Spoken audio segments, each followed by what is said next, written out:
เออบ่มีเงินซื้อเขาก็ซื้อนั่นไปก่อนแต่เขาอยากได้บ่มีเงินซื้อลุงก็ฮู้อยู่ดอกเงินมันบ่พองบประมาณไม่พอ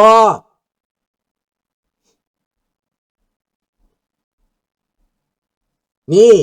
เบิ่งเอานั่นแหละบ่ต้องเว้าหยังหลายดอกนะทีนี้เราก็อยากให้ได้บ่อยากให้ได้แต่ต้องชัดเจนกว่าการเมืองชัดเจนกว่า transparency กว่าเด้อแล้วทำไมเขาขายให้เกาหลีใต้ล่ะเป็นยังเขาขายเกาหลีใต้เป็นยังเขาขายญี่ปุ่นและเป็นยังเขาขายให้แคนาดาต้องคิดมั้งนะต้องใส่เด้อนี่บ่แม่นลุงแดกดันเด้ลุงเว้าความจริงให้พวกเจ้าเข้าใจได้การเมืองเจ้าสิเล่เหลี่ยมปานใดเขาฮู้เบิดเจ้าสิลบลิ้นปิ้นความเจ้าสิว่าจังได๋เขาก็ฮู้เบิดอเมริกาไม่ได้โง่นะเป็นมหาอำนาจนะเขาไม่ได้โง่อย่าไปพูดแบบลิ้นพลิกลิ้นเป็นร้อยแสกกันนะเขาบอกเอาดอกตรงเลยนะถ้าอยากจะร่วมมือกับโลกกับพวกประชาธิปไตยกับพวกที่โปร่งใสนี่ร่วมเลยเจ้าแล้วบอกอเมริกาโง่อเมริกาเฮียได้จะเว้าได้แม้นรัฐบาลบ่ได้เว้าแต่ว่าสถานีในประเทศเจ้าโฆษณาปังทุกสถานี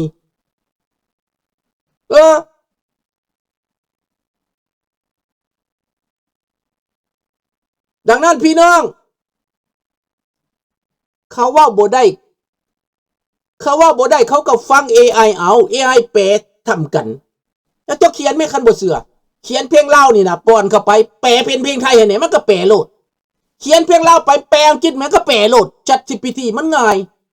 เขาเอา AI ChatGPT มานั่งฟังนี่แปลเป็นภาษาออกมาให้เขาเบิดลูกว่าหยังก็แปลออกมาเบิดลูกเฮ็ดบ่แห้งแล้วลองเบิ่งแล้วแม่นความเขาเนาะให้มันแปลไทเติ้ลเป็นอังกฤษขึ้นมานี่ก็ได้นี่นะแต่ลุงบ่อยากเฮ็ดซื่อพวกเจ้าว่าบ่ได้ว่าได้เบิดพี่น้องโลกนี่ปื้อจังเป็นเขาเก่งเด้อกะลุงแต่งเพลงหั่นเด้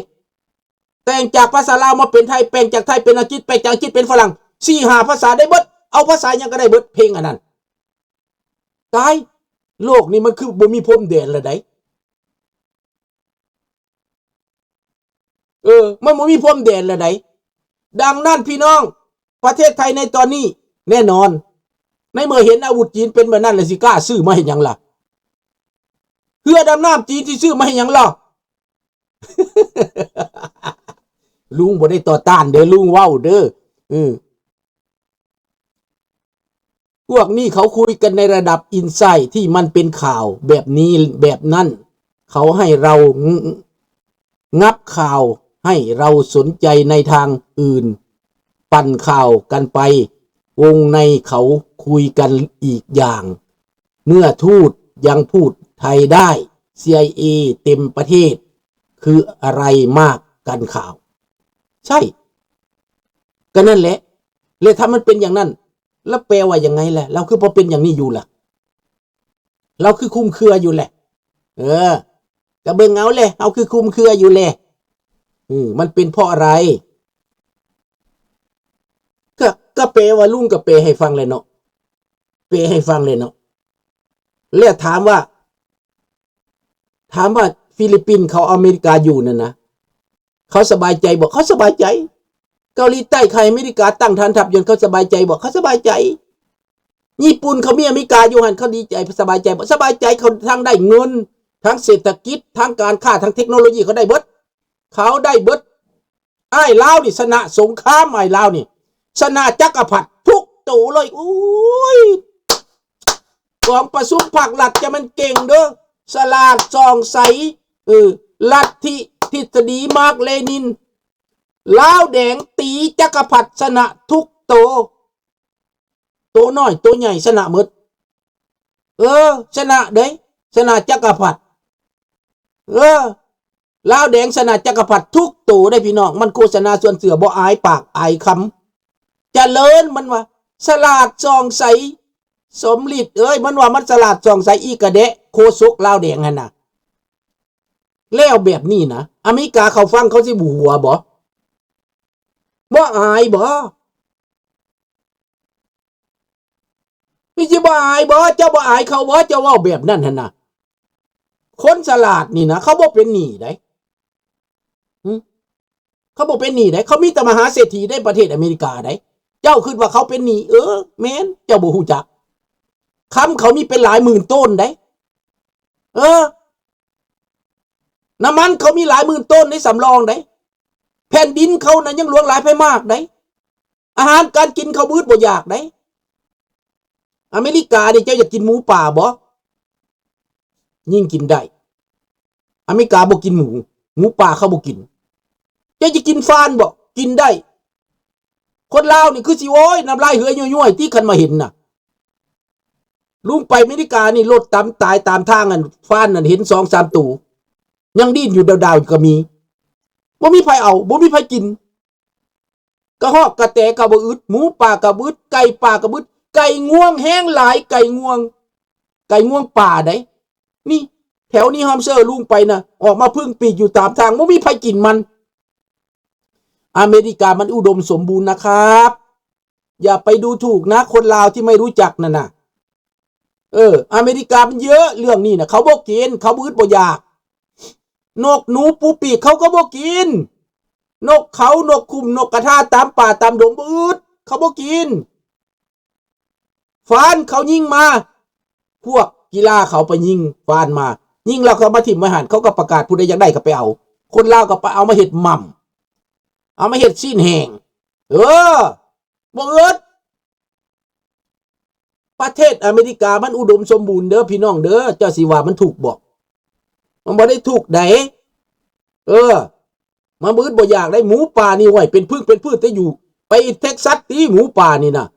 เป็นแพะยับๆเป็นหมู่พันหมู่หมื่นเลย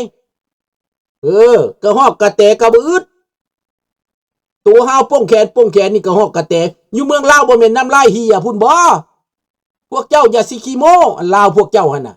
สลาดจองใสพวกเจ้าอย่าขี้โม้เบิ่งเขาแน่อายเขาแน่เว้าหยังก็ได้อายปากอายคอแน่อเมริกาเขาบ่คุยเขาลากคอบักมาดูโรมาเป็นจังไดล่ะสะเทือนเบิดโลกผู้สิห้องสิให้นำมาดูโรก็มีเอาเถอะแม่เจ้าเก่งหลายน่ะสบายดีแก้วดังนั้นพี่น้องลุงก็บอกแล้วว่าประเทศไทยต่อไปนี่นะถ้าจะเป็นประเทศที่แข็งแรงนะถ้ามีอเมริกาแล้วดีลุงก็บอกลุงบ่ได้เว้าเรื่องอื่นเด้อลุงว่าถ้ามีอเมริกาแล้วดีคันผู้ใดต่อต้านอเมริกาต่อต้านจักรพรรดิน่ะมันสิกลายไปเป็นคอมมิวนิสต์มันอยากเป็นคอมมิวนิสต์มันเป็นผู้สักใหญ่มักสนธินึงนี่น่ะมักกนกนึงนี่น่ะมันอยากเป็นคอมมิวนิสต์พวกนี้แต่มันบ่ฮู้ตัวมันโฆษณาให้จีนเป็นหยังถามนี่พวกโฆษณาสนมจีนนี่มันเป็นหยังเป็นคอมมิวนิสต์แต่ก่อนเขาบ่ให้โฆษณาเพื่อคอมมิวนิสต์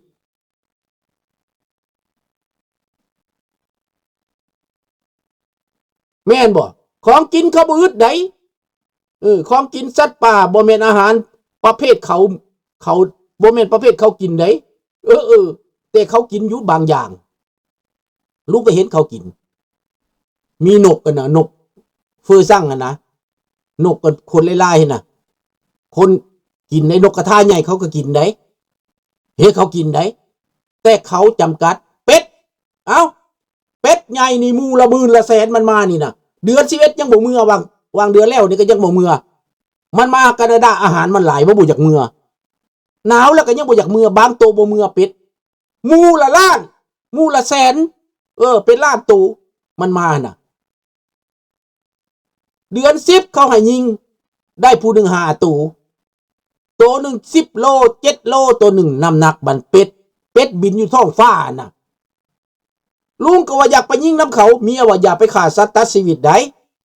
เมียบ่ให้ยิงจบลุงก็บ่ได้ยิงเลยบ่ได้กินเลยบ่เคยกินมันเลยนะทำอิดก็เห็นโอ้ยน้ำลายไหลกูอยากก้อยมึงได้ลาบมึงเด้เดี๋ยวนี้เห็นแล้วอีตดมันซ้ำปานว่าเฮาสิอึดสิอยากเฮาบ่อึดบ่อยาก จักเป็ดจักห่านอันของป่าน่ะนะหลายอยู่บ้านนี่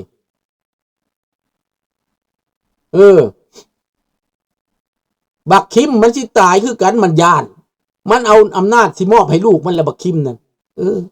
ก็คือก็บักสอนไส้ย่านนะมันสิมอบอำนาจให้ลูกมันสิให้ภาระตกใส่ลูกมันเบิดแหละพวกนี้นะถ้าเบิ่งเวรกรรมจะมาตามสนองรุ่นลูกเขาเด้อรุ่นเขานี่สิตายไปปะและลูกเขาสิรับกรรมถ้าเขายังเป็นระบอบแบบนี้อยู่นะลูกเขาจะเป็นคนจ่ายหนี้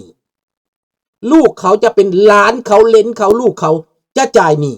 และจะถูกทำลายจะถูกล่างโคตรตอนลูกหลานเขาพุ่นแหละถ้าเบิ่งเด้อคันบ่แม่นความเว้าของลูกนี่นะมึงอยู่โลดบักทองรุ่นบักสอนใส่ถ้ามึงบ่เปลี่ยนแปลงมึงบ่ยอมจำนนตอนนี้นะมึงเปลี่ยนดีมึงเปลี่ยนไว้แหละดียุโรปเขาเปลี่ยนไปโปแลนด์เขาเปลี่ยนไปทุกประเทศเขาเปลี่ยนไปเขาบ่ได้มีปัญหา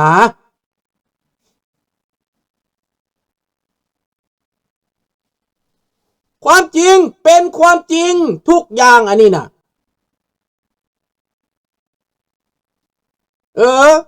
พญาอินทรีพึบปีกขนาดข้างเดียวมันบ่เผด็จการอยู่ไม่เป็นแล้วมาเป็นสุขแล้วแต่ก่อนทำไมไม่กระพริบก็ไม่กระพริบกับพวกเดโมแครตมันอ่อนแอเด้พวกอิตาไบเดนนะมันเป็นฝ่ายซ้ายคอมมิวนิสต์มันเอียงซ้ายจนว่าสิไปอยู่กิบาพุ่นแหละซ้ายจนว่าสิไปอยู่เวียดนามพุ่นแหละบักคลินตันบอกบักไบเดนบอกพวกนี้นะมันซ้ายพวกนี้นะปีกซ้ายมันอ่อนแอ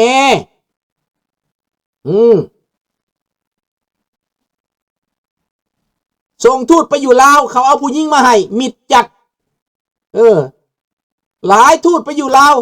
หูจักนิสัยอเมริกาเอาผู้หญิงมาให้มิดจัด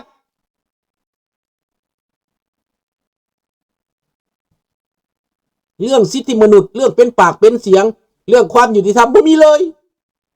ครั้งนี้แต่ทำบ่ได้สนเด้อทำบ่สนครั้งนี้นะมึงสิเอาผู้หญิงมาแลกทำกับบ่สน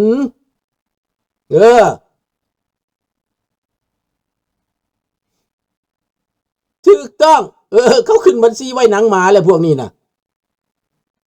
ใครจะจ่ายหนี้ไม่ใช่เขาหรอกประชาชนที่จะจ่ายภาษีประชาชนก็บ่จ่ายประชาชนบ่ได้ยืมบ่มีทางสิจ่ายเปลี่ยนแปลงระบบการปกครองไม่รู้บักใดเอาเงินไปให้พวกนี้ยืมมึงไปเอาน้ำเขาเด้อสิเป็นไทยสิเป็นอเมริกาสิเป็นนานาชาติสิเป็นธนาคารโลกสิเป็นจีนเป็นจิกมึงไปเอาน้ำพวกนั้นจบกูบ่ได้ยืมไม่รู้กูบอกแล้วบอกมึงอย่าไปร่วมมือกับโจรมึงร่วมมือกับโจรไปเอาน้ำโจรจบนะบอกว่าจบแล้วก็จบนะตอนนี้คือกันแต่ทำระบอกมึงให้มาดูโรยืมมึงเอาเงินแผ่มาดูโรบักจีนมึงก็ไปเอาน้ำมาดูโรอเมริกาบ่ได้ไปจ่ายเงินมึงไหนบักจีนบักสีมึงไปเอาเงินน้ำมาดูโรพุ่นแหละเอาเงินน้ำผักอันแรงงานอันนั่นแหละไปเอาโลดแต่ว่าปั๊มน้ำมันอันเจาะน้ำมันอเมริกาลงทุนเป็นหลายพันล้านต้องส่งคืน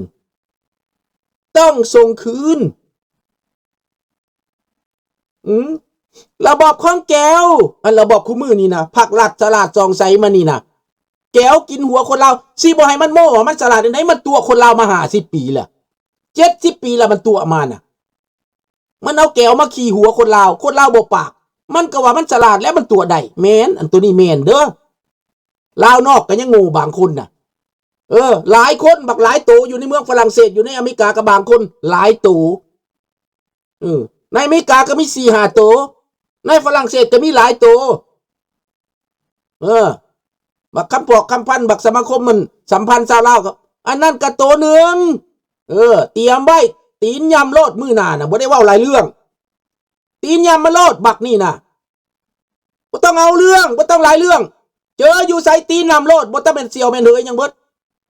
บักหน้ามานี่น่ะ